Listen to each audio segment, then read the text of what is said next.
ራሷን ለበረሃ ጂኒ ዳረችው ልጅ ክፍል 1 የ16 ዓመት ልጅ እያለው ከወንድሜ ጋር ወደ አፋር ሄድን። ወንድሜ ኮንስትራክሽን መንገድ ይሰራ ስለነበረ ለዛም ነው ወደ አፋር ሄድነው። አፋር እንደደረስን ሎጊያ ከምትባል ከተማ ቤት ተከራይተን ኑሮ ጀመርን። 5 ወር ሳይሞላን ግን አከራያችን ቤቱን ልቀቁ ብለውን ሌላ ቤት መፈለግ ጀመረ። በሁለተኛውም ቀን አንድ ቆንጆ ግቢ ቤት ውስጥ አገኘን። 6 ሰርቪሶች አሉት። ከአንደኛዋ ጠጋ ካለችዋ ቤት ጋር ተከራይተን ገባን። አንድ ቀን ከጓደኞቼ ጋር ለዝናና ወጥተን እየተዝናናን መሸብን። ሙቀት ስለነበረ ቢራው እንደ ጉድ ይገባልሃል። ግማሽ ሌሊት ሲሆን ጊዜ ጓደኞቼን ተሰናብቼ ወደ ቤት መጣሁ። ግቢ ስደርስ 6 ሰዎች ቁመታቸው 3 ሜትር ይሆናል እሳት አንድደው ይጫወታሉ። እኔ ሞቅ እንደማለት ብሎኝ ስለነበር የአንዱ ተከራይ ዘመድ ይሆናሉ ብዬ አልፌያቸው ገባሁ።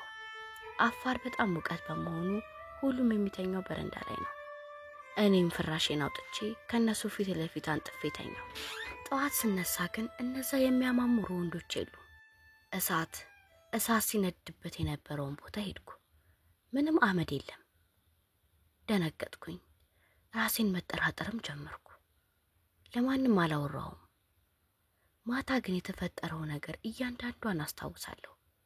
በማንግስቱም ማታ ከመጡ እንደው ብዬ ጠበቅኩ። የመጣም የለም። ያየዋቸው ፍጥሯን ውበታቸው ሊነገር አይችልም። በጣም ውብ የሚባሉ ወንዶች ናቸው። ሲቆይ ግን ነገሩን ረሳሁት። በሳምንቱ ሐሙስ ቀን ቅድም ያልኩ ጓደኛዬ ቤት አምሽቼ ግማሽ መንገድ የሚሆን ሸኝታኝ ተመለሰች። ግቢያችንን ከፍቼ ወደ ውስጥ ስገባ ግን የባለፈዎቹ ሰዎች ሁሉም አሉ። እንዳየዋቸውም በጣም ደነገጥኩ። ክብ ሰርተው ጫት እየቃሙ ነበር። ሰላም ለማለት ስሞክር አፌ አይንቀሳቀስም። ማውራትም አልቻልኩም። ሁለቴ ሞክሬ ሲያቅተኝ ጊዜ ወደ ውስጥ ወደ ነበረው ፍራሽ ያመራው። ልብ እየደለቀች ድሬን ሰብስቤ አረፍ ስል አንደኛው ፈገግ ብሎ አየኝ። ድርብ ጥርሱ እንዴት እንደሚያምር ልነግር አልችልም። በረንዳዬ ላይ እጄን ተደግፌ ያየሁት እንዴት እንደሆነ አላውቅም። ልብ ይወደደው ፈዝዤ ያየሁት እያንገላደደኝ ተኛው። ከመተኛቴ በፊትና በኋላ የነበረውን ቅጽበት የተከናወነውን ማስታወሰው ነገር የለም። ጠዋት ፀሐይ እኔን ወቅቱኝ ስነሳ እነዛ ሰዎች በቦታው የሉም። አሁን ግን ቸልተኛ የሆነ ስሜት ተሰማኝ። ከቤታቸው የቀረ አመድ ባላገኝም የልጁ ፈገግታ ግን አይኔ ላይ አለ። እውነት እንደነበረ እርግጠኛ ነኝ። አርብ ሌሊት የትም ሳልሄድ ቁጭ ብዬ ጠበቅኳቸው። አላሳፈሩኝም። መጡ። ቁመታቸው ከቤቱ ጣሪያ ያልፋል። ደነገጥኩ። የሆነ ያልገባኝ ነገር አለ። ፈገግ ያለልኝ ልጅ ሳየው ግን መመራመሬን እርግፍ አድርጌ ተውኩኝ። ዛሬ ከሌላው ጊዜ በተለየ አብራቸውም አንዲት ሴት ነበረች። ነገር ግን እንደተለመደው መንቀሳቀስም ሆነ ማውራት አልቻልኩም ከማየት በቀር። ከተቀመጥኩበት ሽባ ሆንኩኝ። እነሱ ግን እያዩኝ ይስቃሉ። አንዴ በአፋርኛ አንዴ ደግሞ በአማርኛ እየተሳለቁ ያወራሉ። ድንገት አንደኛዋ ተከራይ በር ከፍታ ወደ እነሱ አቅጣጫ ቆሻሻ ትደፋለች። ለሷ አይታዩዋት መሰለኝ። ስትደፋው ግን እነሱ ላይ ነበር ቆሻሻው የተደፋው። እኔን መለስ ብላ አይታኝ አንቺ አተኝ አለችኝ። ምንም መመለስ አልቻልኩም። በሩን ዘጋች። በጣም ተናደዱ። ሴቷ ወደ ልጅቷ ቤት እየገሰገሰች ገብታ ስትወጣ አየኋት። እኔና ቆንጆው ፍጡር ግን መታየት ቀጥለናል። በዛው ግን ፈዝዤ እንቅልፍ ወሰደኝ። ሲመስለኝ ሌሊት 9 ሰዓት አካባቢ ይሆናል ያቺ ልጅ ውሃ ይደፋችሁ። ታዲያ በጠዋት በጣም በኃይለኛው ትጮህ ጀመር። ሁሉም ተከራይ ተነሳ። እኔም በጩኸቷ ባነኜ ስነሳ እነዛ ፍጥሮቹ የሉም። ፍርሃት በጩኸቷ ጋር ሲደባለቅብኝ ጊዜ ሰውነቴን ወረረው። ጎረቤቴ ህፃን ልጅ አለቻት። ህፃኗ ከሷ ብሳ ብላ ታለቅሳለች። ጎረቤቶቹ በጠቅላላ ተደናግጧል። ዘምዘም ዘምዘምም ጸበልም ተደረገላቸው። እኔ ያየሁትን እንዴት ብዬ ልናገር? እንዲህ እያለ ግን ከፍጥሯኖቹ ጋር መላመድ በሁለተኛውም ቀን ይመስለኛል ሴቷ ፍጡር ቀጥ ብላ ወደ እኔ መጣች። አመጣጧ በጣም ያስፈራል። አይኔን እያየች ካጠገቤ ቁጥጥ አለች። ከትላንትና ወዲያ እጣቤ ደፋችብኝን ጎረቤትሽን ከዚህ ግቢ ውጪ በያት፣ ይሄንን ማታደርግ ከሆነ ልጇን እገላታለሁ አለችኝ። እሰማታለሁ እንጂ ከጭንቅላት እስከ እግሬ ሽባ ሆኛለሁ። በነጋታው ጠዋት ስነሳ ፊት ለፊታችን ወዳለ ባለ ሱቅ ሄጄ የሆነውን ምንም ሳላስቀር ነገርኩት። ቤቱ ከተሰራ አመት እንደሆነውና ከዛ በፊት የከተማው ቆሻሻ መጣያ ስለነበር ሰይጣን ይሆናል አለችኝ። ከዛም ነገሩ አጥወለወለኝ። እዛው እንዳለው ለሷም ለመናገር ቤቱንም ለመልቀቅ ወሰንኩኝ። ሰረጋጋ ለጎረቤቶቼ ገብቼ ነገርኳት። እሷ ግን እንደ በሽተኛ አየችኝ፣ እምቢ አለች። ቀን ቤት እየፈለግኩ ማታ ተሳቅቄ ማደር ጀመርኩ። በሁለተኛው ቀን ሕፃን ልጇ በተኛችበት ሞተች።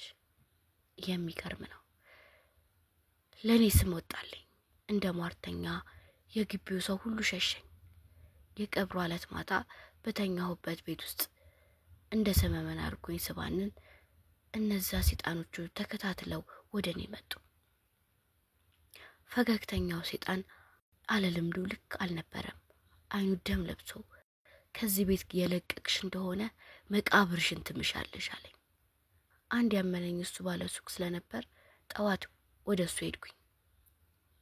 እሱም አዲስ ነገር ነገረኝ። ምናልባት እንዲህ የሚቀያየሩ የአፋር ጎሳዎች አሉ፣ ሰውም ሰይጣንም እንስሳም ይሆናሉ አለኝ። በጣም ሲጨንቀኝ ወንድሜን ደወልኩለት።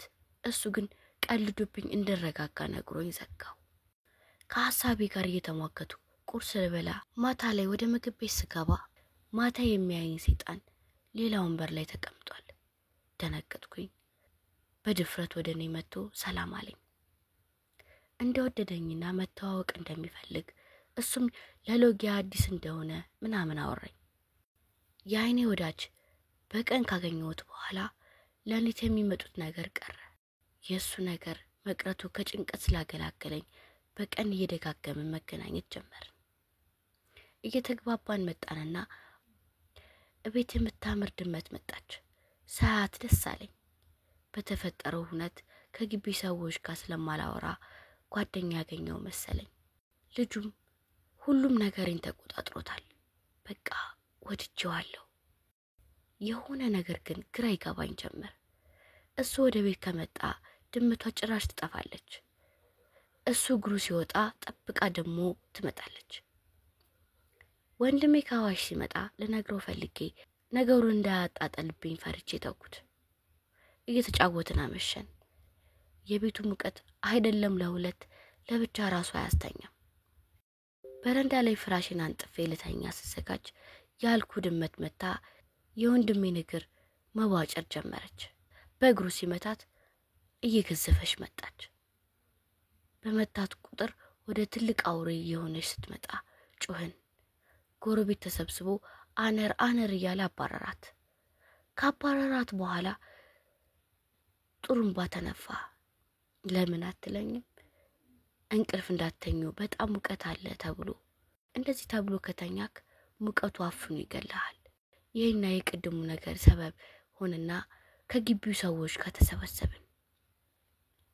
በነጋታው ወንድሜ ወደ ከተማው ሲመጣ ጠብቆ የወንድ ጓደኛዬ መጣ። እግሩን እያመመው ይመስላል። ምን አገኘ ስለው ለምን እንደማታውቂ ትሆኛለሽ አለ። አይኑን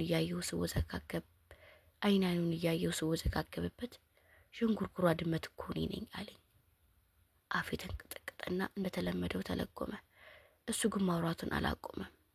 ይኸውልሽ እኔ ፈልጌው አይደለም እንደዚህ የምሆነው፣ የቆየ የአያቶቻችን እርግማን ነው። ካንቺ ጋር የፈጠርኩት ነገር በመላው ቤተሰብ እየተሰደብኩ ነው።